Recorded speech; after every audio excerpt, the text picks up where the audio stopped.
What's up, guys? Welcome back to the Badass Life channel. In today's episode, we're going to be playing a little 5-5 no limit hold'em session at the Orange City Racing and Kart Club. There's a few interesting hands to report and to show you guys, as well as some pretty cool announcements at the end of the vlog. So stick around, watch the whole thing. Let me know what you think. If there's anything that you want to suggest or any ideas, anything else that you want me to talk about, or any topics that, you want me to expand on, whether it's poker, entrepreneurship, or lifestyle, just leave a comment below, or you can always email me as well or message me in any of my social media. So let's get to it.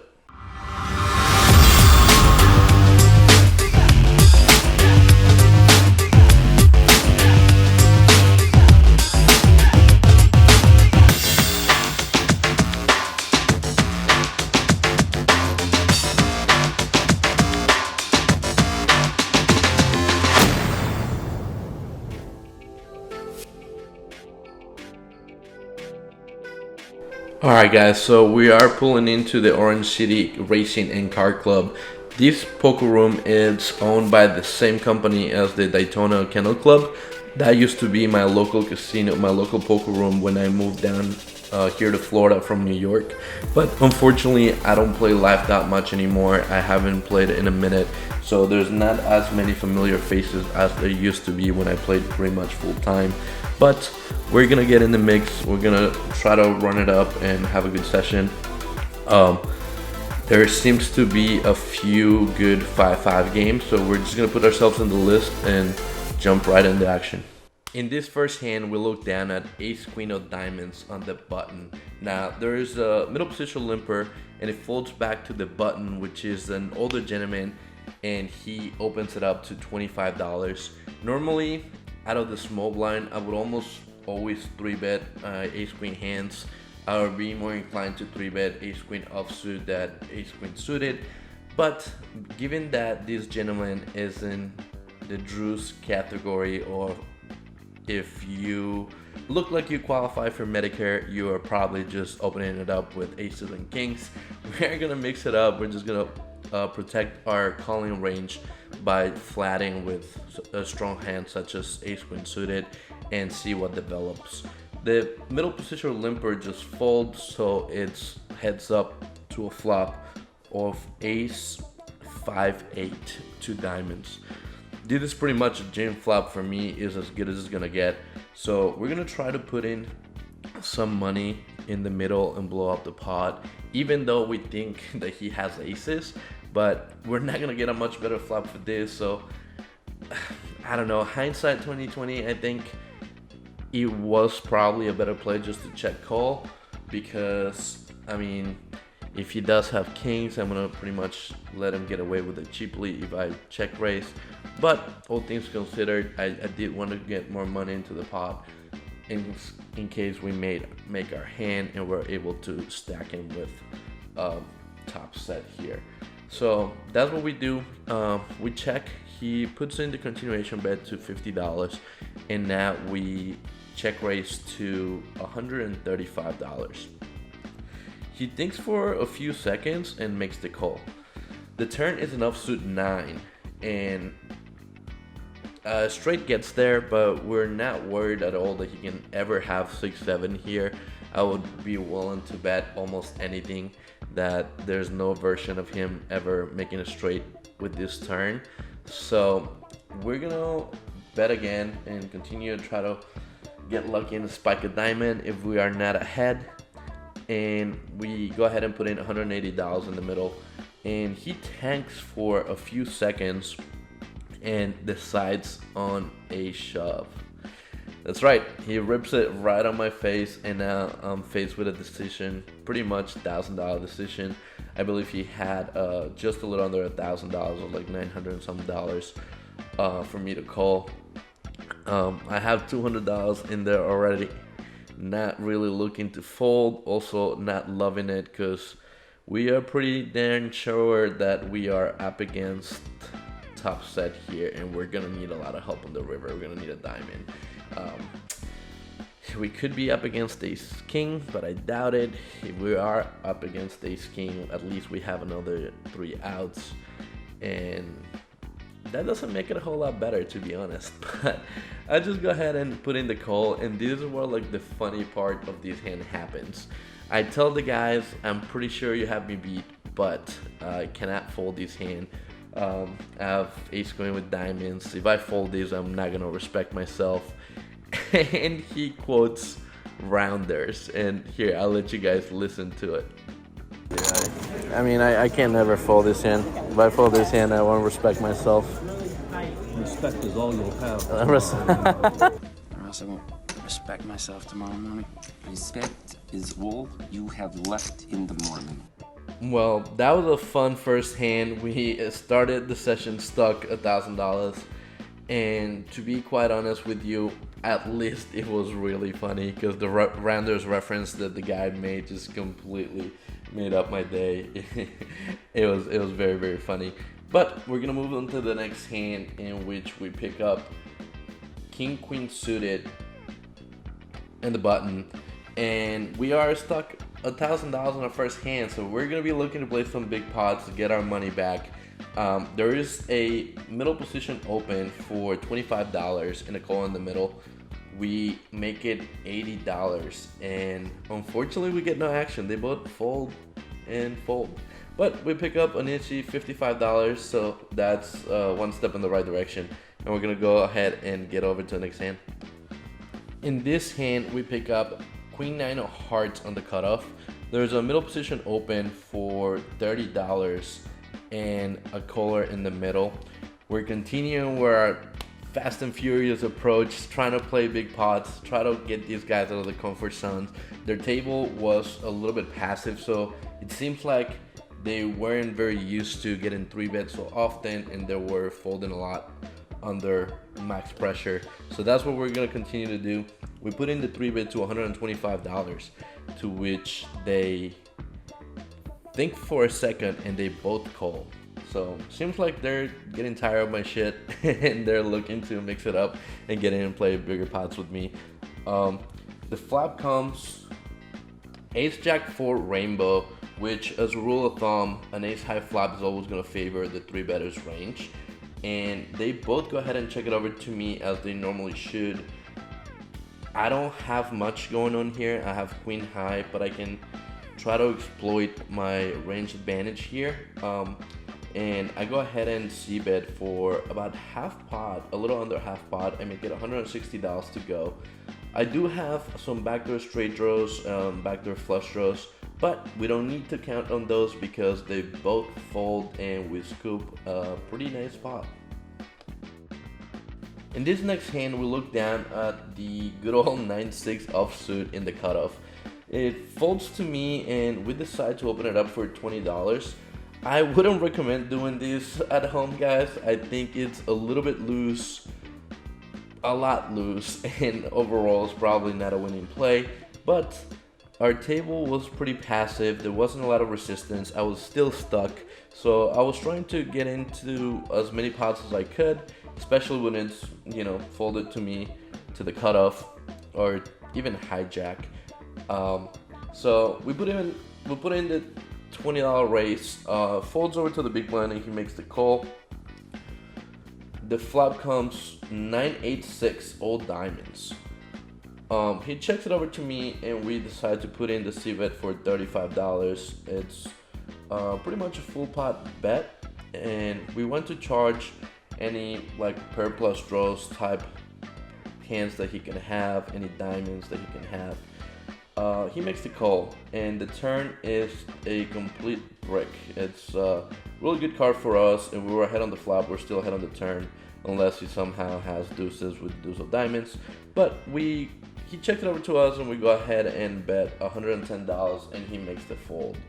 So we're scooping a lot of these small little pots, but they add up, and at the moment, I believe we're only stuck about $400. In this very next hand, the $10 trial is on. We look down at Queen Jack suited on the gun +1, and we decide to go ahead and bump it up to $45. The guy immediately to our left makes the call, and then it folds back to the small blind, who also makes the call. Big blind and straddle fold, and we take a flop 3 ways. The flop is king king 9, and the small blind checks it over to us. We are going to c-bet here because we feel like that board doesn't necessarily smashes their calling range. They don't really necessarily have to have a lot of kings, and the kings that they do have doesn't necessarily need to be a strong kings. So we're gonna c-bet about around half pot. There's no need to bet too large in here. Half pot bet's probably gonna accomplish the same thing that an 80% bet would, and we could potentially even go smaller, but we decided to go with the half pot bet, and we made it $65 to go. The guy to our left makes the fold, and the small blind makes the call. We take a turn heads up, which is the ace of diamonds. Now he checks it over to us again, and at this point we want to put max pressure on any 9x type hand.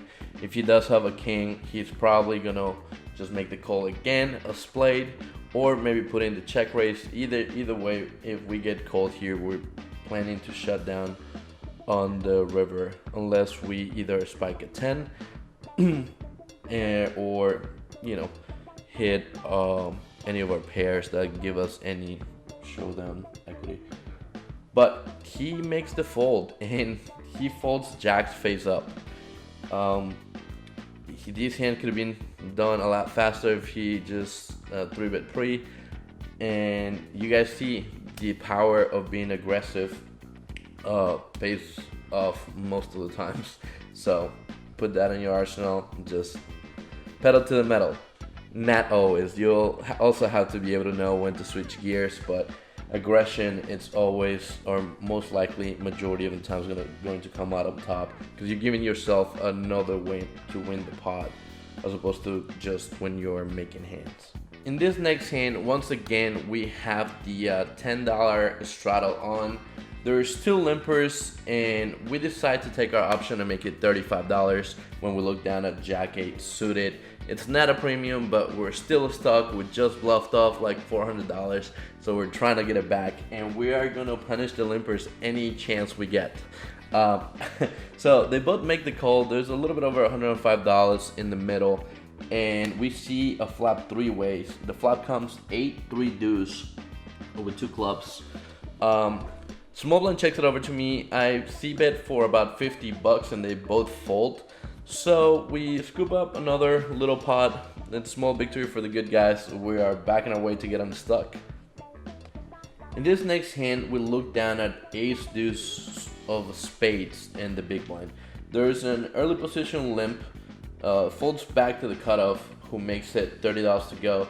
The button folds, a small blind makes the call, and we have an easy call here with ace deuce of spades. The limper calls as well, so we take a flop 4 ways, which is 6 of spades, 3 of hearts, 4 of spades. This is a really good flop for us because we have the nut flush draw, a gutter to a dummy end of the straight, and we have the overcard. And it's a 4-way flop, so if someone else potentially also flopped the flush draw, there's a very good chance we can make a good amount or stack them in this hand if we make our hand.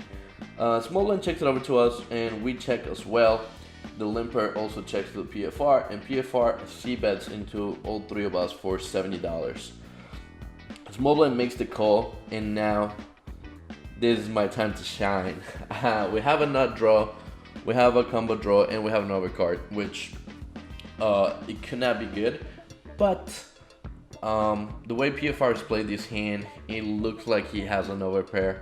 It could be 10s plus, it can be jacks plus, but we have a lot of equity, and we want to put in a lot of money in the middle, especially being 4 ways. So we go ahead and put in the check raise to $250. If we somehow run into a mate hand, someone flopped a set or a straight, then we're happy to get it in here and take our equity and just gamble. But the limper folds, PFR tanks for a second and makes the call, and a small blind folds as well. So we're gonna take a turn heads up, and the turn is the ace of clubs. So now we've turned top pair, and I'm pretty positive that there's not a lot of like ace high type hands that he could have floated with. So I'm pretty sure that I have the best hand now, and being that I think he has some kind of overpair, I don't really have to defend against much. So I'm gonna go ahead and check it over to him, give him some rope. There's a card that also is better for his range than mine, so maybe he tries to go ahead and represent that card and we can get more money that way. But he didn't bite and he just checks it back. The river is an offsuit queen, so we don't make our flush, but we do have top pair and we think it's good. So we're gonna go for a very thin value of it here, trying to get a cry call from any of those overpairs that he can be holding. Any of the overpairs on the flop he can be holding. Hopefully it's not queens. So we go ahead and make a $200 bet, which is about 30% the size of the pot. Maybe we could have even went smaller, but he tanks for a little bit and folds. So we pick up a nice sized pot in this one, and we're gonna move on to the next hand. In this hand, we are playing a double board bomb pot hold'em. They do that in Orange City at every dealer change, every 30 minutes. So we weren't able to record the hand since the beginning, but as what you guys can see here, I flopped top set on the top board and just pocket nines on the bottom board. There was a couple overs on the bottom board, but I was applying max pressure and wanted to get people off a chop. So I went ahead and made a $560 bet, somewhere around there on the turn, which was pretty much a pot size bet, and they all folded, so we scooped a nice pot there. In this next hand, we pick up one of the first premiums we've picked up all night. We look down at ace king of suit, and we're gonna open it up in middle position. We get two callers, so we are going to see a flop three ways. The flop comes queen, three, deuce, rainbow, so it's as dry as it gets. The first guy checks it over to me, and I just see bet pretty much for full pot, although I don't think I needed to. Half pot or just slightly over half pot bet probably would have accomplished the same thing. But I made it $60 to go. They both fold and we scoop another small pot. In this next hand, there's an early position open to $25. We look down at packet jacks, aka the hooks, or as the cool kids refer to them these days, the jiggities. We put in the 3-bet to $80 and it folds around to PFR and he makes the call. The flop is not very good for us. It's ace 9-6 all clubs. He checked it over to us and we just check back. There's not much to do here but to check back and try to get to a cheap showdown, I would say. The turn, it's a complete brick. It's 4 of hearts, changes nothing. She checks it over to us again, so we're starting to feel that we might be in the lead. We put out a smaller bet of, I believe it's $65, or it could be $40. I don't know. It's been a little while. I can't really see it on the video. But we down bet on the turn, and it seems like he check raised, and we had to make the fold. Alright guys, in this next hand, I unfortunately wasn't able to record the whole hand, so you can only see the tail end of it here. You can only see the bluff, but I'm going to tell you guys exactly what happened pretty quickly. I defended my big blind with 10-9 offsuit versus a middle position open. The flop came jack 8-3 with 2 diamonds. We checked it over to him, he put in the bet, and we check raised with the open-ended. We have 8 outs, we can make the nuts, and we want to put in some money on this pot, as well as maybe put in the pressure and make him fold a better hand that has any type of equity, any big aces, any Broadway cards. We're happy with the fold here, but he actually did not fold. He made the call. So we go to a turn, which is the 8 of clubs, and pairs with the middle pair on the board. Now we're decided to go ahead and go with a bet, but we down bet to about 40% pot, and he took a few seconds and made the call. The river brought in the front door flush as the king of diamonds falls in, and at this point we have a feeling that he has some type of jack. We think he's stuck in the mix with a one pair type hand, and we don't really think that he is going to be able to make the call if we put max pressure. So we decide to go for it, and we pretty much empty the clip and make like a $600 river bet that pretty much puts him all in. Actually no, maybe not. I think he had about $1,000 in his stack. So he tanks for a while and decides on a fold. So we got one through, and this is gonna be towards the end of the session because it's getting late. We're not really getting a whole lot of action. The table has dried up a little bit. So we're gonna play for a little bit longer and then call it a session. In this next hand, we look down at Jack 9 of diamonds in the small blind. There's a couple of limpers, and as we said before, we're gonna punish the limpers in this channel every chance we get. So we open it up to $25, and both of the limpers call. So we see a flop 3 ways. The flop comes 7, 5, 8 with 2 clubs. It's a pretty decent flop for us. We have a double gutter. A 6 gives us a 9 high straight, but puts a 4 liner, which might kill some of the action, and a 10 will gives us the nuts, and it will be a little bit more disguised. So we go ahead and put in the C bet with a lot of chance to improve to $50. The guy directly to our left makes the call, and the other limper folds. We take a turn heads up, and it's the Ace of Hearts. This is a much better card for my range than it is for his calling range, so we're gonna go ahead and continue putting the pressure. We make it $175 to go, and he makes the fold, so we scoop another small pot. In this next and last hand, I was also not able to record the beginning of the hand. So please guys, just bear with me. I'm very new at this, I have no experience whatsoever, so I'm trying my best. I promise you that the vlogs are gonna get better. We're gonna do some really cool things here, some pretty good giveaways and stuff like that. Just bear with me, follow the journey, and let's improve together. But anyway, let's get back to the last hand of the day. We have Ace 9 off, and I believe we defended our straddle. The flop comes Queen 5-3, all diamonds. We have the Ace of diamonds. So we have nut flush draw, and it's a 3-way pod. So we go ahead and check it over to them. Guy in middle position checks, and our friend, our TikTok buddy, makes a pretty big bet, to which I decide to put in the check raise too, because it seemed like he was kind of trying to protect the queen from the flush draw, and we do have the nut flush draw, so we're gonna try to put in as much money in the pot as we can, and hopefully win it without necessarily having to hit our flush. Guy in the middle gets out of the way, and he makes the call.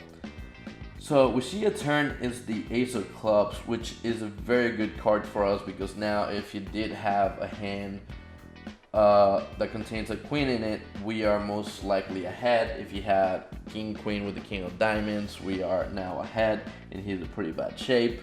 However, if you did flop a baby flush or any type of flush or sets, we are still in the top spot, but we do have equity when we're not drawing dead to pretty much any hand.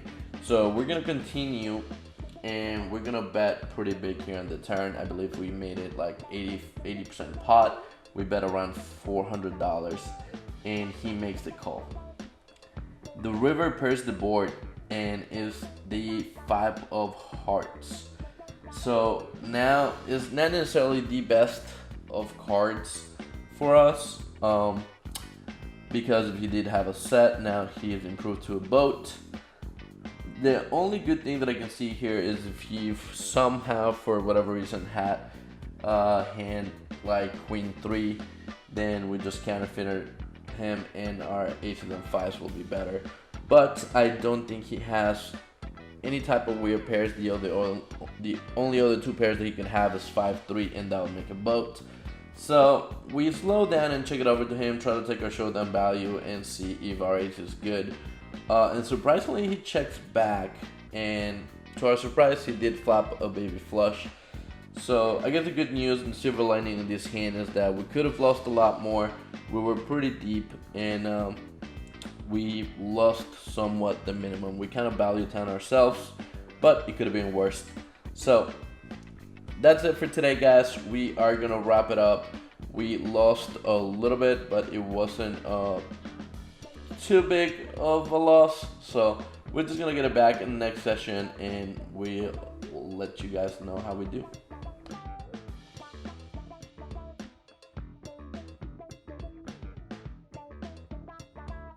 Alright guys, that's it for today. Thank you so much for watching. If you're not a subscriber in the channel yet, please hit the like and subscribe button below. If you want to join us in this journey, it's going to get better. The blog quality is going to get a lot better. My hand histories are going to get a lot better. I'm very new at this. I'm just starting. I have like no experience with this whatsoever. So I'm really trying my best, but I promise you that it's going to get a lot better. We're also going to do a couple giveaways, and we're going to try to do some cool stuff for you guys to show you my appreciation for, following this journey of mine. And yeah, unfortunately today we weren't able to make it a profitable blog. We I think ended up losing just a little under $1,000. We started the session stuck a little bit over $1,000, and we actually got it back, and we were in the positive for a little while, but we got mixed in some hands and then bluffed up some chips. Overall, I didn't think we played our best today, but that's poker. You live and you learn. You have to relearn some things. I'm a little bit rusty. I haven't played poker in a little while, so you guys are gonna have much better blogs coming up. So stay tuned, and thank you so much for watching. Until next time.